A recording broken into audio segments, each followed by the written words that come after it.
다 같이 말씀 보시겠습니다.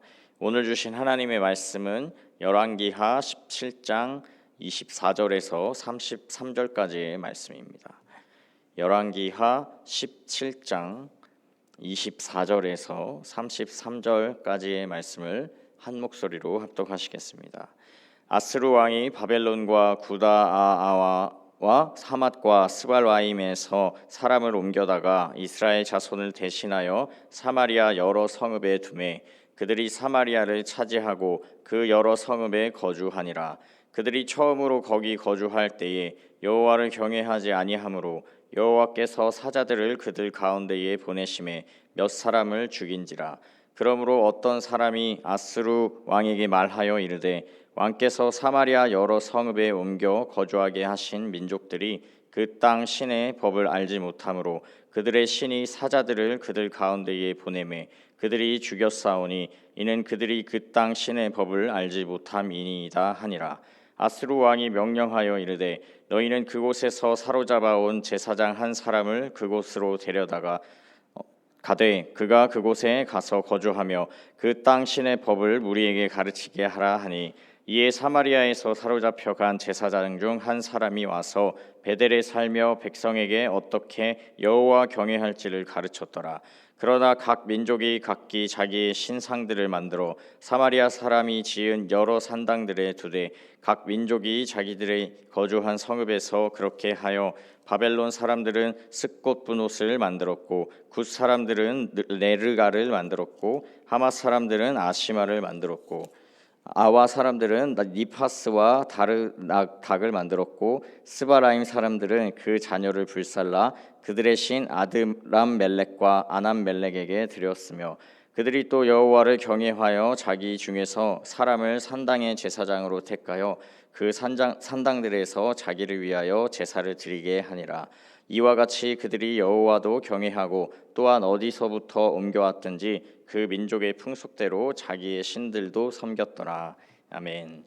오늘 본문 말씀의 시작은 하나님의 말씀과 뜻과는 상관없이 자기들의 마음대로 자신들의 생각대로 결정하고 판단하며 우상을 섬기고 불순종한 북이스라엘 백성들의 멸망 이후의 모습을 보여주고 있습니다. 자신들의 육신적인 만족과 행복을 추구하며 하나님을 버렸던 북이스라엘 사람들은 그들이 추구했던 바와 다르게 행복을 누리기는커녕 정반대로 오히려 망하여서 아스루의 포로로 사로잡혀간 결과만이 있을 뿐이었습니다. 그들이 하나님을 버리고 하나님이 계실 자리에 온갖 이방 우상들을 채워 넣었던 것 같이 그들이 살던 사마리아 땅에는 이스라엘 백성들이 뽑혀 옮겨지고 주변 여러 다른 민족들이 채워 옮겨지는 일들이 일어난 것이었습니다. 이 모습은 하나님이 그들의 조상들에게 약속하시고 하나님의 능력과 신실하심으로 주셨던 그 약속의 땅을 다시 이방인들에게 빼앗기게 되는 참으로 안타까운 모습이 아닐 수 없었는데요. 그들의 조상들이 하나님의 약속을 믿음으로 얻었던 그 약속의 땅은 하나님의 약속이 있었기 때문에 영원히 이스라엘 백성들에게 주어진 소유였고 영원한 기업이었습니다. 그렇기에 아무도 이스라엘 백성들에게 그 땅을 빼앗을 수 없는 영역이었는데요. 단 한 가지 이스라엘 백성들이 스스로 그 땅을 버리는 것만이 그 땅을 주신 하나님의 약속을 저버리고 그 믿음에서 떠나는 그 길만이 영원한 하나님의 기업을 잃어버리는 유일한 방법이었습니다. 그런데 결국 그 유일한 방법을 이스라엘 백성들은 선택하게 되었고 그저 하나님의 말씀을 듣고 믿음 안에서 그 약속 안에 머물러 있기만 하면 빼앗길 일이 없었던 그 약속의 땅을 온갖 이방 사람들에게 내어주는 일이 일어났던 것입니다. 그렇게 이스라엘 백성들이 살아야 하는 약속의 땅에 이방인들이 살게 되었을 때 오늘 본문에 특별한 한 일이 일어났다고 전하고 있습니다. 그것은 새로이 사마리아 지역에 거주하게 된 이방인 몇 사람이 여호와를 경외하지 않으므로 여호와가 보내신 사자들 때문에 죽게 된 일이 발생한 것이었는데요. 여기서 등장하는 사자는 전령이나 사신을 뜻하는 사자가 아니라 맹수 사자를 뜻하는 사자입니다. 당시 이스라엘 지역에는 종종 사자가 출몰했고 양이나 짐승들을 공격했던 경우가 있었다고 합니다. 이 다윗의 고백 중에도 사자의 입에서 양들을 건져냈다는 고백이 있는 것을 잘 아실 텐데요. 그렇게 이스라엘 지역에 사자가 서식하고 종종 해를 끼친다는 것이 일반적인 것인데, 이 이방 사람들이 그 사자를 여호와께서 보내신 사자라 생각하는 것과 또 여호와를 경외하지 않아서 사람들이 죽었다고 바라보는 그 시선은 조금은 의아하게 여겨질 수도 있습니다. 하나님을 믿는 우리에게는 이 사건을 하나님이 하신 일이라고 보는 것이 무방합니다.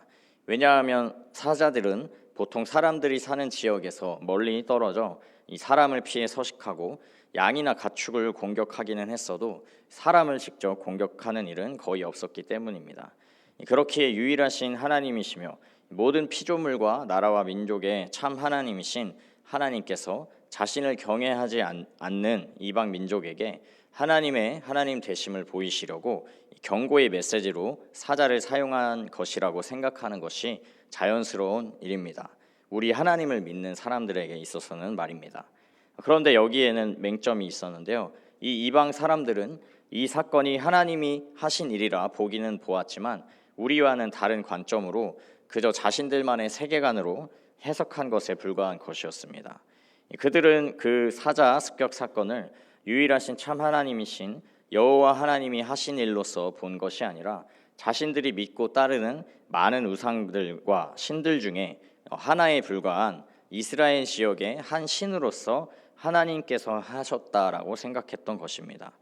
그들은 지역신 사상이 있었기 때문에 자신들이 믿는 신 외에도 어떤 다른 지역에 가면 그 지역을 다스리는 신에게도 경외감을 보이고 지역신을 잘 섬겨야 불행과 애군을 막을 수 있다고 믿었습니다. 이러한 맥락 속에서 그들은 그 우연이라 보기에는 일어나기 어려운 사자 습격 사건의 문제 해결을 위해서 자신들의 기준과 관점에서 해석해서 지역신 중 하나에 불과한 그 땅 신에 불과한 하나님을 섬기고 경외해야 한다는 결론에 이르렀던 것입니다. 그리하여 정복한 나라와 지역에 책임이 있던 아스루 왕에게 문제를 보고하였고, 그 상황을 이해하고 그들과 비슷한 생각을 가졌던 아스루 왕의 그 문제 해결 방법으로 사마리아의 한 제사장을 다시 돌려보내는 일이 일어난 것이었습니다. 그렇게 사마리아에 돌아온 제사장으로 인해서 이방 민족들에게 하나님이 누구신지와 하나님의 율법이 온전히 전해지고 하나님이 더욱 더 높아질 것을 기대하는 것이 일반적인 기대이지만 말씀의 방향은 전혀 엉뚱한 모습으로 흘러가게 되는데요. 그 제사장이 여호와를 어떻게 경외할지를 이방인들에게 가르쳤음에도 불구하고 이방 사람들은 각기 자기 민족의 신들을 산당에서 열심히 섬기며 그 중에 여호와도 우상의 한 신으로서 섬기는 하나님께 있어서 참 모욕적이고 비참한 모습으로 그 일들이 진행되게 된 것입니다. 이 사자 습격 사건의 결과가 이렇게 진행된 이유는 아마도 망하기 직전 북이스라엘의 영적인 상태와 관련이 있는 것으로 보여지는데요. 새로이 사마리아에 거주하게 된 이방인들만이 여러 우상과 각자의 신들을 섬긴 것이 아니었습니다. 이미 북이스라엘 백성들도 하나님을 버리고 떠나 하나님 외의 우상들을 하나님과 함께 섬겼던 것입니다.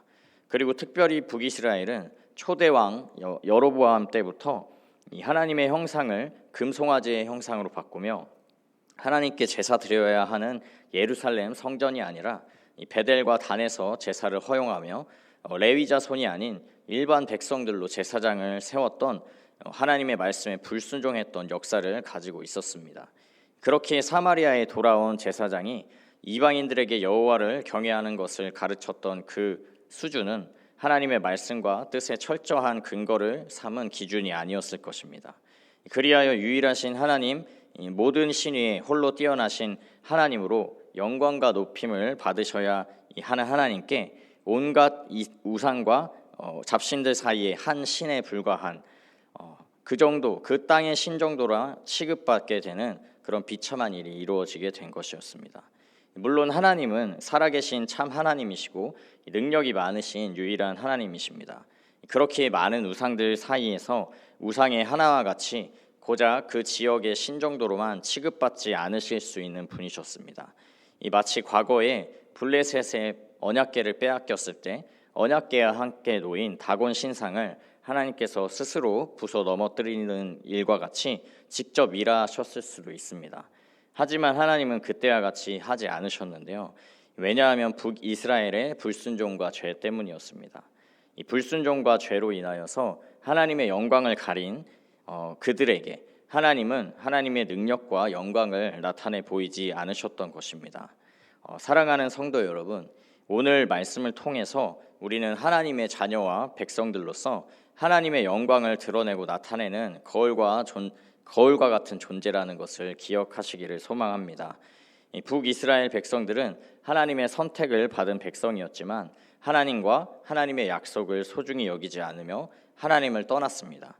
하나님과 멀어진 그들은 하나님의 영광을 드러내고 나타낼 수 없게 되었습니다. 원래는 늘 하나님과 동행하며 하나님의 능력과 영광을 모든 민족과 이방 족속에게 당당하게 드러냈어야 할 그들이었지만 이 불순종과 죄로 인하여서 영원한 기업이었던 땅도 빼앗기고 또 홀로 높임 받으셔야 할 하나님을 그저 우상과 같은 수준으로 한 작은 지역신의 수준으로 여겨지게끔 만드는 수치와 모욕의 통로가 되고 만 것이었습니다.